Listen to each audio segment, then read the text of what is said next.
औरतों की बात नहीं करना चाहूंगी, बस इतना कहूंगी कि गजल कहती है जब औरत कलम भी थरथराती है, बरक भी आह भरते हैं, स्याही खून बहाती है, थकन जब टूट कर रुदाद अपनी शब से कहती है, तो फिर तन्हाई को एक नज्म आईना दिखाती है।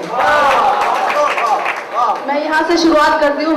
मेरी आदत है, सब कुछ मैं देखती हूँ और फिर जो उस हिसाब से सुनाती हूँ। जैसे निजामत में भी मैं कहीं कुछ लिखकर नहीं लाई थी, अपने मन से दिल से बोल रही थी। मैं दिल की बात करती हूँ, दिल वालों की बात करती हूँ, जो मैं देखती हूँ, जो मेरा दिल कहता है, हक बयानी करती हूँ। सुनिएगा, यहाँ से शुरुआत कर रही हूँ। दिल साहब ने एक बहुत अच्छी बात की थी, सुनिएगा, कि पकड़कर फिर किसी मासूम को तुम जेल कर देना, पकड़कर फिर किसी मासूम को तुम जेल कर देना, तुम्हारा काम है इंसाफ को भी खेल कर देना। पकड़कर फिर किसी मासूम को तुम जेल कर देना, तुम्हारा काम है इंसाफ को भी खेल कर देना।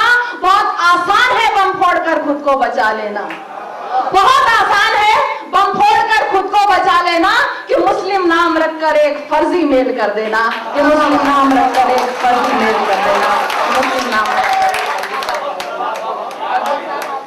बहुत शुक्रिया। अदालत की बात की थी, मैं ये कहना चाहूंगी, सुनिएगा।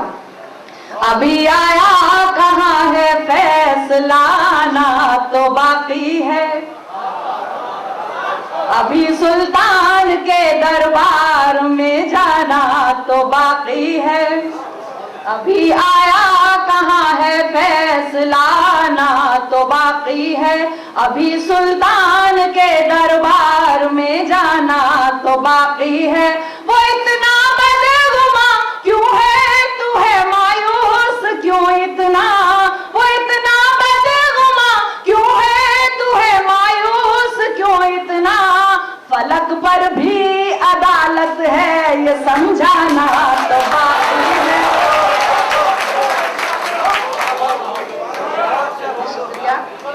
शुक्रिया।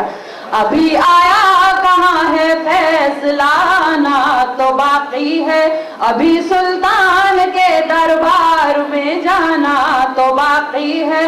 वो इतना बदगुमा क्यों है, तू है मायूस क्यों इतना, फलक पर भी अदालत है ये समझाना तो बाकी है। और देखिए, मेरी आदत है, मैं अपना तारुफ भी कराती हूँ। इस बार मैंने अपना तारुफ कराने के लिए एक हदीस का सहारा लिया।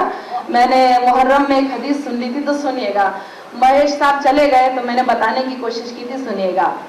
मेरे आमाल कैसे हैं ये मेरा नाम कहता है, मेरा किरदार कैसा है ये मेरा काम कहता है, मेरे आमाल कैसे हैं ये मेरा नाम कहता है, मेरा किरदार कैसा है ये मेरा काम कहता